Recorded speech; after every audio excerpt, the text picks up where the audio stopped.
இந்த மழைக்கு இதமான ஒரு வெண்டைக்காய் டபுள் பீன்ஸு தயிரில் வச்ச தொக்கு ரெசிபி பார்த்துடலாம். ஹாஃப் கேஜி அளவுக்கு வெண்டைக்காவை நான் கட் பண்ணிவிட்டு 1 டீஸ்பூன் அளவுக்கு எண்ணெய் ஊற்றிட்டு நல்லா வதக்கி விட்டுக்கோங்க. உப்பு வந்து இந்த வெண்டைக்காய்க்கு மட்டும் சேர்த்துட்டு நல்லா வதக்கிட்டேன். அப்புறம் பார்த்திங்கன்னா ஒரு 4 டீஸ்பூன் அளவுக்கு எண்ணெய் சேர்த்துருக்கேன்.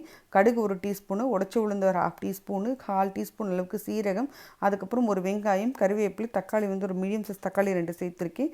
இஞ்சி பூண்டு பேஸ்ட்டு கொஞ்சமாக சேர்த்துக்கோங்க. அதுக்கப்புறம் பூண்டு வந்து தாராளமாக ஒரு 6லேருந்து 7 பல்லு பூண்டை வந்து பொடிசாக கட் பண்ணி சேர்த்துக்கிட்டேன். இதெல்லாம் நல்லா வதக்கி விட்டுக்கோங்க. இதோட பச்சை வாசனை போன பிறகு நம்ம ஒரு 1/4 டீஸ்பூன் அளவுக்கு மஞ்சத்தூள் சேர்த்துக்கலாம்.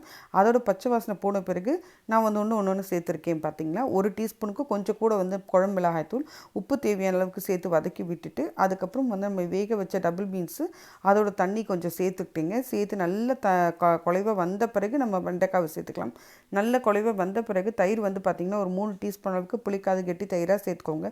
சேர்த்துட்டு நல்லா வதக்கி விட்டுட்டு தேங்காய் துருவல் 4 டீஸ்பூன் அளவுக்கு தேங்காய் துருவலை சேர்த்துட்டு அதுக்கப்புறம் இதை நல்லா குழஞ்சி வந்த பிறகு நம்ம வந்து அதை வதக்கி வச்ச வெண்டைக்காவை சேர்த்துட்டு ஒரு 5லேருந்து 10 நிமிஷம் போல் தட்டை போட்டு மூடி இறக்குனீங்கன்னா கம்மன்னு தொக்கு ரெடி ஆகிடுச்சுங்க. லைக் பண்ணுங்கள், ஷேர் பண்ணுங்கள். பாய்.